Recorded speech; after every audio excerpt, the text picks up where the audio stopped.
show y'all kind of how we're doing things here. We're doing a total on this house.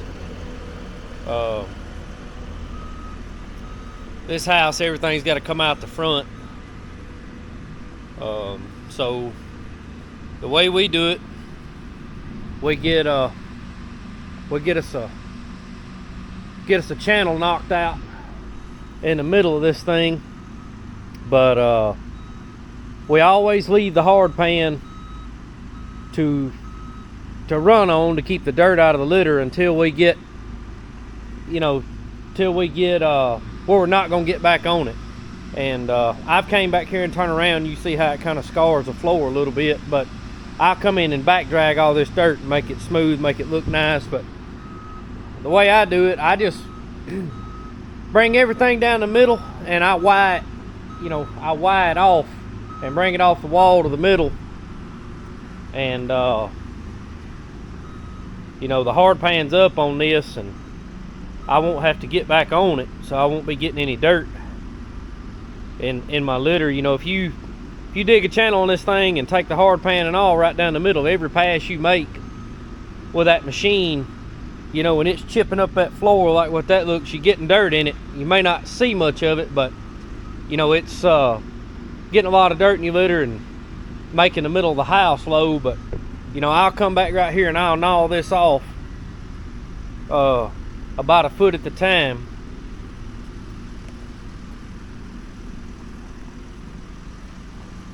When I get back right here, I go back up on this hard pan and I carry it down to the front where Skylar's loading. So I'm not getting any, dirt in it. I'm not tearing up the man's floor. That's just, that's how we do it.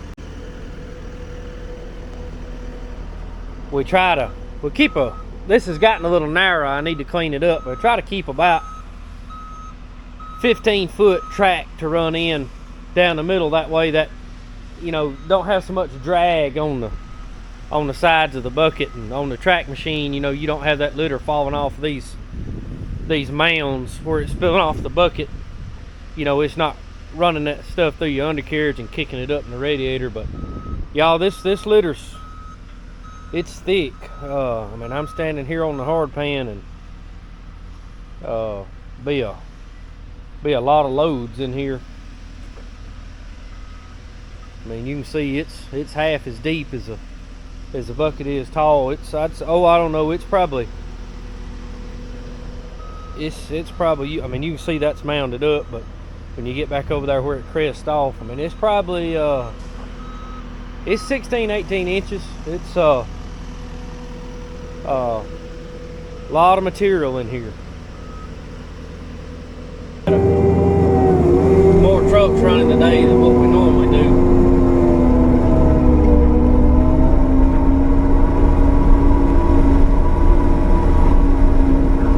What we do, we try to keep this litter as close to the door as possible. We've got a good stockpile up here, but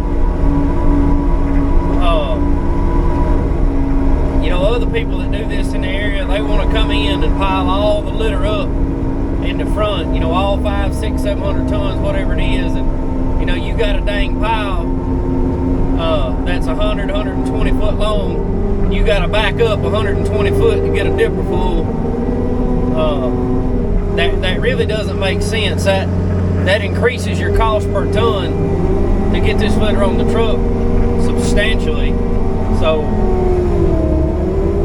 I've found I can pay an operator and the payment on the second machine to have two machines out here and keep a small stockpile up here at the front, keep it right at the door. Cuts my cycle time way down. I'm not handling the material multiple times. As much as this equipment costs, and as fast as we need to turn these trucks, this is the most efficient way that we found to do it, putting a pencil to it.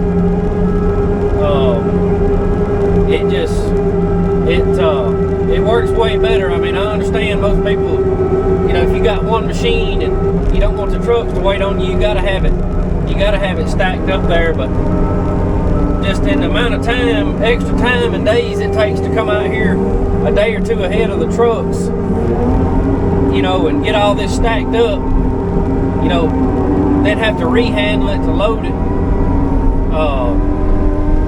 It's just way more efficient for us to have 2 men out here in one machine, and just we can be out here the same day the trucks are, and you know, we're in, out, and gone. We're not handling the material multiple times.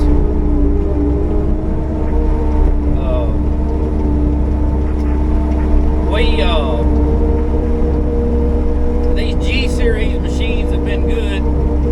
We've talked to John Deere about trading and getting 2 P series machines, but the numbers really don't look that good on it. The trade value on these G series machines are not good, and you know, John Deere, these machines were purchased during the glory days of COVID.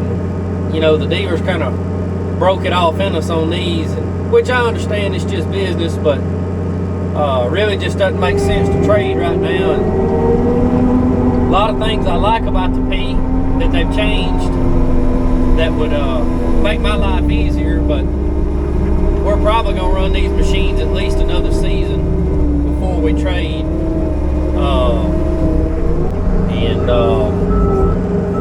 We have recently made a big purchase with Cat. Y'all will be seeing that soon. But you know, Cat's got a new, I've never even considered a Cat skid steer, but Cat has totally redesigned their skid steers, and when it does come to that time, we're going to look at getting a pair of Cat machines when it comes time to trade, or we're at least going to, you know, if Thompson will send us a machine out here, and get John Deere to send us a machine and run them right here side by side, and, you know, see where the dust settles.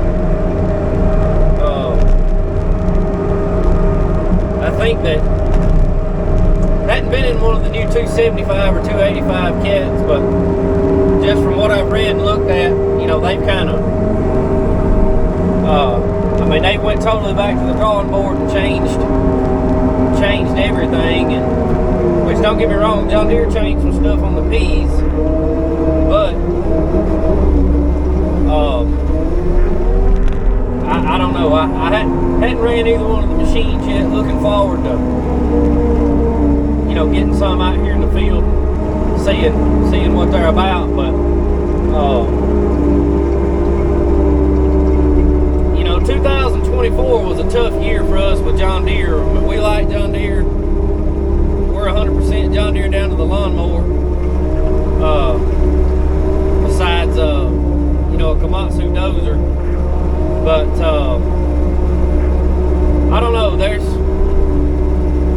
been some issues. We're a little disappointed with our store here locally with Deere. We're not mad. We just had some unfortunates that could have been handled different, and they weren't. And it is what it is, you know. It's just business. But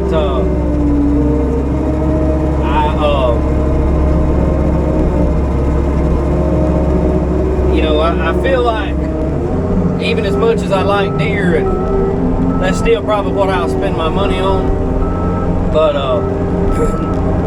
you know, Deere has they're charging a premium excuse me, for these machines, and you know, they've cheapened them up a lot. It's got, you know, got a lot of outsourced components, and you know, putting, you know, it's the little stuff, it really don't matter, but putting cheap tires on their machines and cheap tracks, and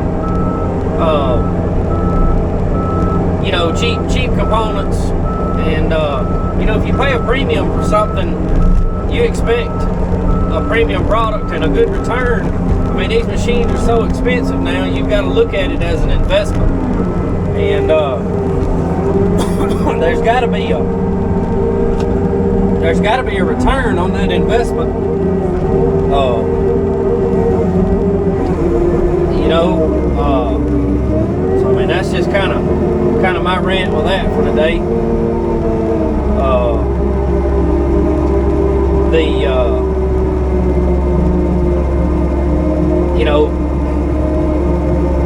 demo these cats, we may, you know, they may meet our needs as good or better. But, you know, as of right now, up to this point, for doing ag work, you can't beat these John Deere machines. I mean, there's some things that that we have to deal with, some small issues, you know, running in this litter that we run into with these machines. But I mean, all in all, we've had it just makes sense for us to run these because of the dealer support right here where we are. You know, I can be sitting at a Deere dealership in a half hour from any job I got anywhere,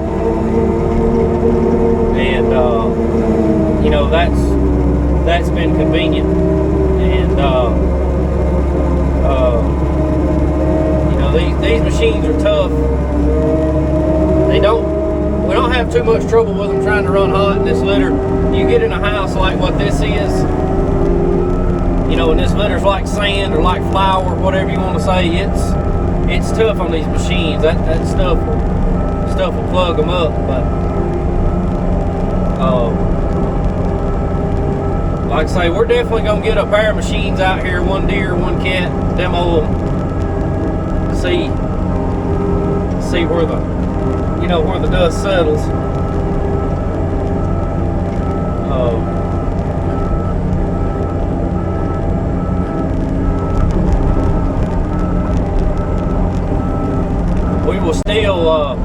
We'll still stay with one track machine and one wheel machine. Loading litter outside these tracks are, you know, far superior than the tires are. But in here pushing on this, in this dry material, Skylar, he can out push me with the wheel machine. I mean, his cycle time is so much higher. I mean, it takes a lot of power just to turn this undercarriage with, you know, with no load on the machine. I mean, you lose. Yes, you've got a lot of traction. You can move more tons per pass, but just having a track type tractor will ice robbing, I don't know, probably at least 10-15 horsepower just to turn this undercarriage.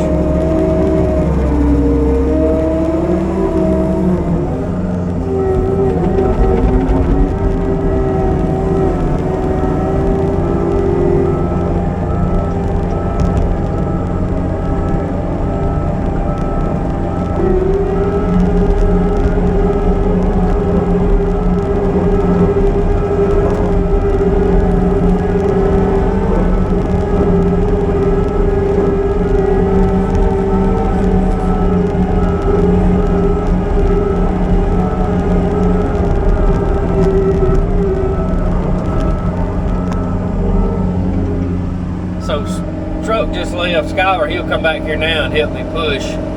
We'll work together on it. He just went out the door up there. Might have had to go get fuel or something.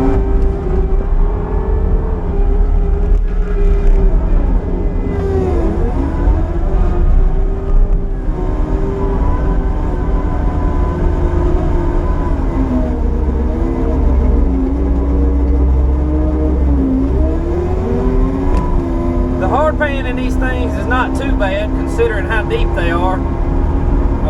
We've definitely dealt with a lot worse. This farm here, it stays pretty dry, always has. I've been working these houses since they were brand new, and they always just stay dry. I mean, you guys that do litter work know what I'm talking about. There's some people gonna have wet floors every flock regardless. And then some houses never have wet floors, no matter the circumstances. This is one of those farms that material always stays real dry.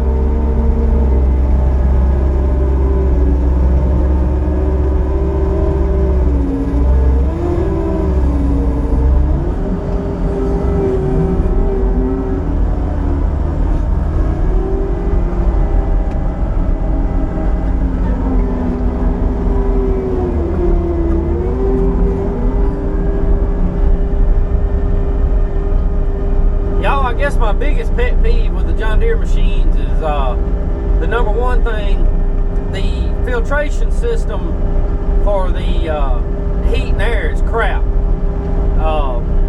Lets a lot of dust and debris get in there on the condenser and in the heater core, and it doesn't stop cooling. You just get a reduced flow from your fan, and you know, you don't get much air coming out your vents, which is you got to raise the cab and blow it out. It's very easy to do. It just when we were running case machines, we didn't have that issue. Their filtration on the heating and air was great. Never got any debris in there ever. But these John Deere, I mean, you might as well have a dang sock in there for a filter for the heat and air, and that's my biggest pet peeve with these machines. Performance-wise, they're great. Uptime's been pretty good. My next thing is that they're very noisy. I hope that on the P's that they've got the noise here in the cab quieted down.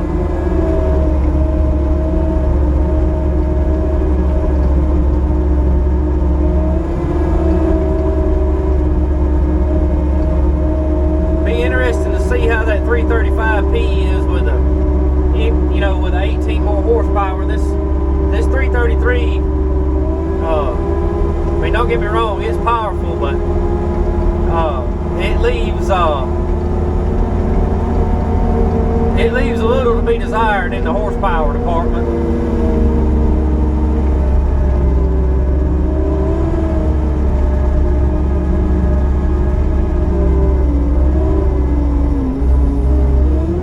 You know, a lot of your Deere construction equipment, compact equipment, including these skid steers we have Yanmar engines, which I don't think they're bad, but I don't think they're near as good as a 4.5 PowerTech like they put in the tractors. For the life of me, I never understood why these 100 and 110, 15 horse skid steers don't have a 4.5, PowerTech John Deere engine, but they don't. But these Yanmars, they're a gutless wonder compared to that 4.5. I mean, they got the power, they just don't have much torque, and they're extremely noisy.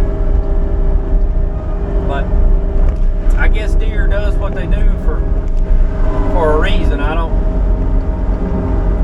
know why they make that choice. Probably because that's a pretty decent engine and they can buy it at a bargain. It probably just all comes down to price point. But that's one thing I would like to see Deere do is, I wish everything they had John Deere power, instead of subbing their engines out.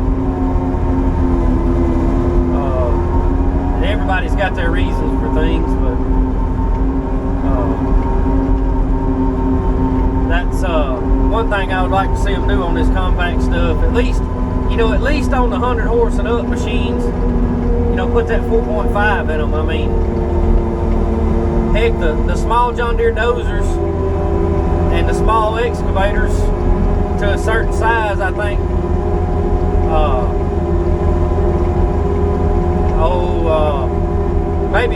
maybe after you get to that 85G and up, have the 4.5.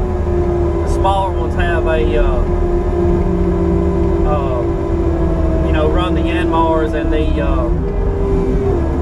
the small John Deere articulating wheel loaders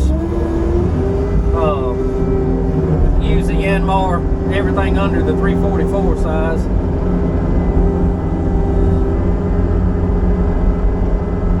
So I don't know, I've never understood that, but that's the way Deere does it.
far as a bad engine. I think there's something better. I don't think it's a 10,000 hour engine like the 4.5.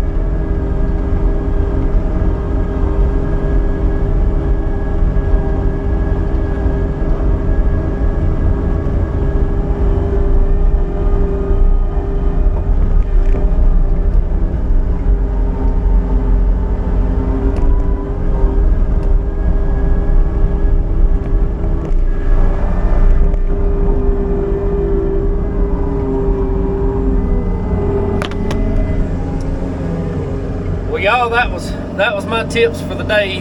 We'll get back with you